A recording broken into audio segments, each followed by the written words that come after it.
আসসালামু আলাইকুম। মিডিয়াল টিভিতে সবাইকে স্বাগতম। স্মৃতিশক্তি বাড়াতে চায় না এমন মানুষ হয়তোবা খুঁজে পাওয়া মুশকিল। স্মৃতিশক্তি আমরা সকলেই বাড়াতে চাই। পাশাপাশি আবার অনেকের কিন্তু সমস্যা রয়েছে সব কিছু ভুলে যাওয়ার। এই যেমন ধরুন বাজার করতে গেলেন কোনো কিছু কেনার জন্য, কিন্তু আপনি কি বাজার করতে গেলেন, বাজারে যাওয়ার পর সেটা ভুলে গেলেন। অনেক সময় আমাদের ভিডিওর নিচে কমেন্ট আসে, এসএমএস আসে যে স্মৃতিশক্তি বাড়ানোর উপায় কি, কি ওষুধ খেলে আমাদের স্মৃতিশক্তি বৃদ্ধি পাবে। আজকে আমরা স্মৃতিশক্তি বাড়ার ওষুধ নিয়ে আলোচনা করব না। আজকে আপনাদের খুবই পরিচিত একটি ফল নিয়ে আমরা আলোচনা করব, যেই ফলটি খেলে আমাদের স্মৃতিশক্তি বাড়ে। আমরা এখন প্রথম আলোর ওয়েবসাইটে আছি।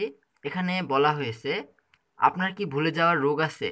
বাজার করতে গিয়ে কিছুতেই মনে করতে পারছেন না কি কিনতে এসেছেন? এমন সমস্যায় ভোগেন অনেকেই। ডালিমের রস খেলে এই সমস্যা থেকে রেহাই পাওয়া যায়। গবেষণায় দেখা গেছে টানা 4 সপ্তাহ বা প্রায় 1 মাস ডালিমের রস খেলে স্মৃতিশক্তি বাড়ে। এবার আসুন খাওয়ার নিয়মটা বলে দেই, প্রত্যেক দিন কি পরিমাণে খেতে হবে এই বিষয়টা নিয়ে। প্রত্যেক দিন 1 বাটি বা 144 গ্রাম ডালিম খেতে হবে।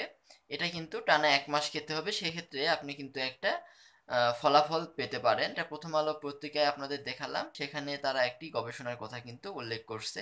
যে সেখানে সেই গবেষণায় দেখা গেছে যদি টানা 30 দিন নিয়মিত ডালিম খাওয়া হয় সেক্ষেত্রে কিন্তু স্মৃতিশক্তিটা অনেকটা উন্নতি হয়। স্মৃতিশক্তি বাড়ার পাশাপাশি কিন্তু ডালিমের আরও অনেক উপকারিতা রয়েছে। সেগুলো নিয়ে পরের ভিডিওতে আমরা হয়তোবা আলোচনা করব। তবে আপনাদের এই ভিডিওতেই কিছু বলে নেই। ডালিম অ্যান্টিঅক্সিডেন্টের খুবই ভালো একটা উৎস। অর্থাৎ আমরা যে এই যে সিগারেট, বিড়ির যে ধোঁয়া রয়েছে এগুলোর যে ক্ষতি হয় আমাদের শরীরে, এটা প্রতিরোধ করতে কিন্তু ডালিমের খুবই বড় একটা ভূমিকা রয়েছে। আমাদের চারপাশে কিন্তু এরকম ধোঁয়া অনেক থাকে, হয়তোবা আমরা ধূমপান অনেকেই করি আবার অনেকে করি না। ধূমপান না করলেও কিন্তু আমাদের যে স্মোকিং এর যে ধোঁয়া এটা আমাদের শরীরে যে ক্ষতি করে, এটার হাত থেকে কিন্তু আমরা অনেকটা রক্ষা পেতে পারবো যদি আমরা নিয়মিত ডালিম খাওয়ার অভ্যাস করি। তাছাড়া ডালিম কিন্তু উচ্চ রক্তচাপের রোগী যারা রয়েছেন তাদের জন্য অনেক উপকারী, কারণ উচ্চ রক্তচাপ নিয়ন্ত্রণে রাখতে সাহায্য করে। পাশাপাশি ডায়াবেটিসের রোগীরা কিন্তু ডালিম খেতে পারেন, কারণ ডালিমের রসকে কিন্তু প্রাকৃতিক ইনসুলিন বলা হয়ে থাকে। তো আশা করি আজকের এই ভিডিওটা আপনাদের ভালো লাগবে। পরবর্তীতে আবার নতুন কোনো মজার টপিক নিয়ে আপনাদের সামনে কথা হবে।